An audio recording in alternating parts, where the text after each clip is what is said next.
No string to cry, no tears to cry, even if I try, but still my soul refuses to die. One touch will change my life. Take me to the King. I don't have much to bring. My heart's torn in pieces. En tout cas, tous en ambiance awa lelo tuzaki na Linz concert oyo fallait ebetama awa na groupe Maman Isabelle pona lisungi oyo Licht am Horizon oyo za ONG zo sunga bandeko bana ya balabala bandeko bazo bazana pasi. En tout cas concert oyo lekaki bien sana papa awa ko se présenter po boyoka ye et puis après sa message na ye par rapport à soirée. Bonsoir papa. Bonsoir. Bandeko bazo la na aussi peut-être bolinga ba ye ba kombo na yo. Comment on a papa Isende Jean-Paul Nava na tram. Voilà papa, en tout cas tu sais merci d'abord la présence parce que la présence moko remarqué et on t'a dit première interview tout ça là on a eu d'abord l'impression pour la soirée à l'élo. Que le Seigneur en soit glorifié. Merci, c'est bien.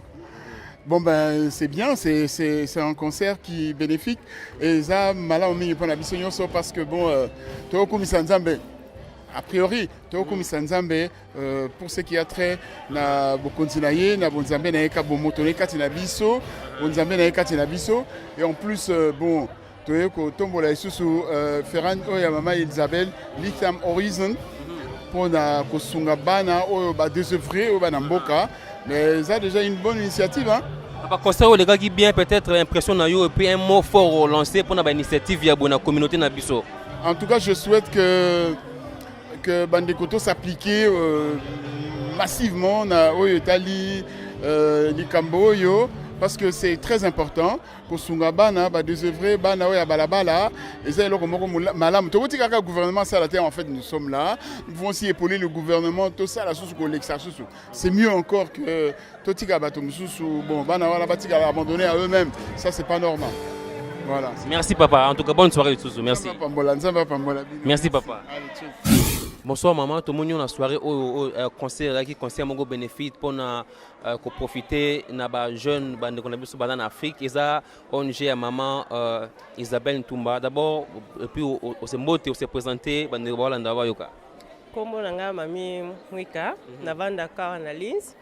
Ça fait peu longtemps na soutenaka Maman Isa na kati ya initiation na ye oyo depuis banda. Bon pour nanga na sepeli mingi koya lelo sus ko soutenir ye po ezali vraiment une prise d'encouragement pour na otala ke azo sala ngo pour na ko aider bana en Afrique surtout ba orphelins au baza de père ba kufa ba maman ba kufa bazana ba tuté mais c'est eza encadrement azo sala donc eze sengo mingi pa ye ko betela ngo na Linz pourquoi pas biso ba maman to ya ko tombola ngo po eze loko na biso. Donc toza ya famille donc aza ya famille ngwana donc na vie lelo donc coûte que coûte malgré ba misala na ngana vie il faut na ko makana ya awa vraiment un petit message au lancer na communauté ba initiative ya boye lelo yo sala ma pona ko sunga bandeko batotika na Afrique ko lo banini bon na lingi kaka e bakisama ezala ebele po tout le monde a moyen ko aider bat na Afrique pour le moment talaka makambo eza moi mingi ezolekana ba souffrance pesé belé kuna. Donc, l'initiative va vous donc bongi vraiment toi encourager en pour nous aider bana vraiment. Merci maman. Merci. Que akene biso to soutenir ye na ba prière na biso na ba moi mike na biso tozozwa ba concert ya boyeko ya pour na okumisa nzambe puis ko contribuer et au ça eloko moya bien na pamboli nzambe. Merci maman. To pamboli nzambe. Bonsoir maman, tout le monde a se présenter.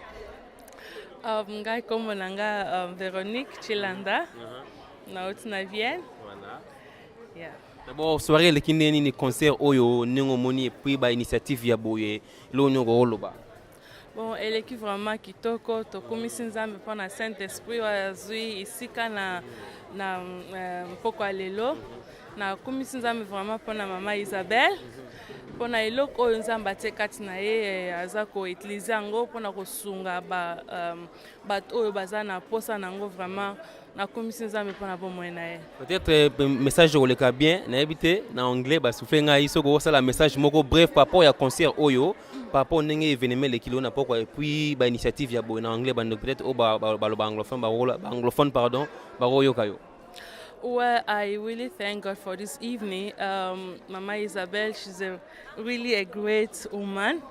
I really thank God for her life, and this kind of thing she's doing is not really given to everybody, because we're all selfish, and we are here in Europe and we want to have everything we want on our families. We don't care of how people there in Africa are faring, how people there in Africa are doing, but she has this thing in her heart to really help those kids. They are really in need.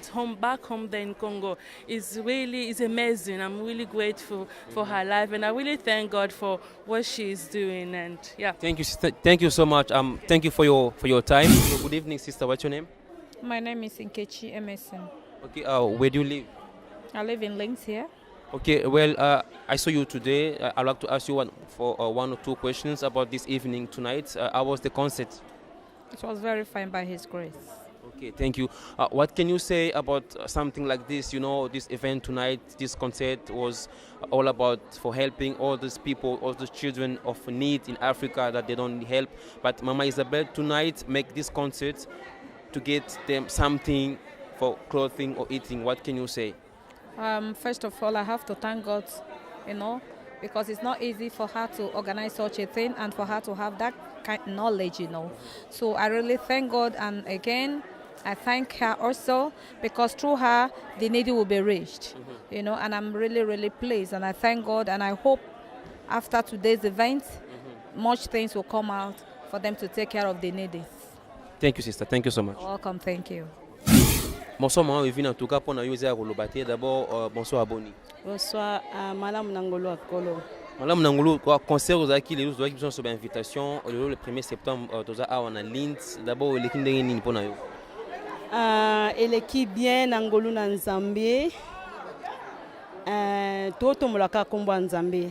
Tant toto mulaka kombo Nzambe, ceux qui ne découpent pas ça likambo, ceux qui te se présenter et ça la bien makasi. Comment l'année tozala qui toye ko soutenir musala wana eza vraiment malamu mingi. Impressionnant peut-être les lots par rapport à l'initiative ya boye ONG concert ebeti to bini to kumisi to netoli lo monene ankolo d'abord pour na yo zandeni. Pour l'angeza malamu kota na Bible Yesu tangu apesaki bato maloba na Nzambe asuka ikana malobati. Apesa epe bango ya kolia na ya komela yango ndeko na biso Mama Isabel akanisa ekipe asala quelque chose pour na bana o bazali ba abandonné na mboka na biso ya Congo, précisément vraiment na Kinshasa na Mbuji-Mayi na Congo Kinshasa. Yango mama azwaki initiative wana ko sa quelque chose tokai pe okanga maboko te yango to yakipe ko soutenir ye Nzambe apambola ye Nzambe akene musika na likambo oyo azo sala to soutenir na mbongo na losambo pe na présence na biso. Pour la communauté message mora makasi mama. Communauté to sungana to simba na ba initiative ya bo. To sungana eza malamu mingi. Na kasi to mona na mingi sota musu mutakufi eza nango mabete. Mais tant pe mutaza vivant bien za vivante et c'est la kamalamu mingi po amona bande kone ba soutenir ye ezaka malamu. Ya to mona ki Moïse tant Aaron azaki pemena ut ba simba ye maboka Moïse ezaki makasi to simba na poto kende na liboso. Merci maman, merci. Voilà, toujours dans l'ambiance, nous avons Sœur Monique, nous sommes à bonsoir d'abord, on a Sœur Bert, tout le monde est présent, c'est à Bauti Moussika, Bauti Vienne, c'est vrai, journée qui est chargée, moule bêtis, d'abord, soirée les Kinderini. Oui, soirée les qui très très bien, Nangola Nzambe, et tous en essayant mingi, ya ko sangala na katikati nesika oyo, pour na ko soutenir maman Nabis, maman Isabelle, na eloko ya organisé. Vraiment, en tout cas, ils ont facilité le chemin Oyo. Ils ont chemin Moko, ils ont des critiques belées, beaucoup de chagrin, d'insultes. Mais ils ont encouragé, malgré tout ça, mais ils ont côté les mains. Et ils ont sangani awa pour encourager. Donc c'est un peu ça. Merci, Sœur Berthe Nayope Boni. oui, ça a été par la casse de Dieu, tout comme Sinzambe, pour Abanda qui n'a pas besoin de bien, à ce que je puisse Sengo. tokumisi kombo na ye atambusi biso pakomisi biso ti esika oyo donc eza hasard te on peut dire donc napesi mama Isabelle na souhaiter bonne chance à continuer à aboyer comme Makansi avait déjà dit keza musala moko ezaka na babitumba mingi mais ceux qui aza na bonzambe tout est possible donc tout est possible. Merci beaucoup, merci en tout cas na pesi bino merci. Voilà bandeko bauti kolanda soirée le kaki kitoko tozwaki rendez-vous na maman Isabelle le 1er septembre 2017 on a Linz. En tout cas bandeko bayaki maman après kitoko en fait concert ozaki pona bandeko kosunga za concert moko bénéfice pona kosunga bandeko o batikala na Afrique. Au bazan a besoin peut-être ya kochalo na libumu ya koboma nzoto ya kolata. Merci une fois na bandeko nyonso bayaki toyebi ke lelo yaki journée moko peut-être sur chargé yaki journée moko ya mbula bandeko baoti ba ville partout baoti ba on a Linz bandeko baye baoti ba Vin bandeko baoti ba Strasbourg baoti ba mboka belé ba grâce baye ko soutenir œuvre oyo. Merci na bandeko nyonso bayaki ko soutenir événement oyo. Rendez-vous monsieur ezali le 16 déjà, le 16 septembre, si on a besoin de ça va être on a Vienne, à part événement on a Linz pardon, à part événement on a sous le 4 novembre maman Isabelle a processus on a Linz bandeko bozanga te boya ebele en tout cas merci une fois de plus na bino nyonso boya ki awa pour la soirée oyo nzambe apambola bino les amis d'Autriche nous sommes toujours au milieu du village numéro ezali. Un grand merci à l'équipe technique. On a fait un déplacement l'autre dans la journée moko sur Sagé Menzamba Sungi. Et ça lit bien. Je dis un grand merci à Jonathan Wiener derrière la caméra. Et aussi à Bandeko Nyonso, Bayaki Awa, en tout cas, Bayaki Awa na Linz. Merci Mingi, DJ Loti Tempo na Madame Naye, Natacha Mbemba. Un grand merci à Papa Laurent, Maman Françoise Katendi, Boumela, Papa Richard Dikebo, partenaire na biso na Maman Isabelle Toumba et plus, Nandinga officiel. Bandeko nyonso ya ba ville nyonso partout et puis na pesi mbote na frère na biso Dieu merci et on a Linz merci en tout cas na présence azalaka toujours na biso un grand merci na bino nyonso na pesi mbote na Fumungwata maman yaki merci bandeko nyonso botika malamu quant à moi Angelo on se retrouve prochainement dans un autre numéro de On est ensemble dans les amis d'Autriche merci.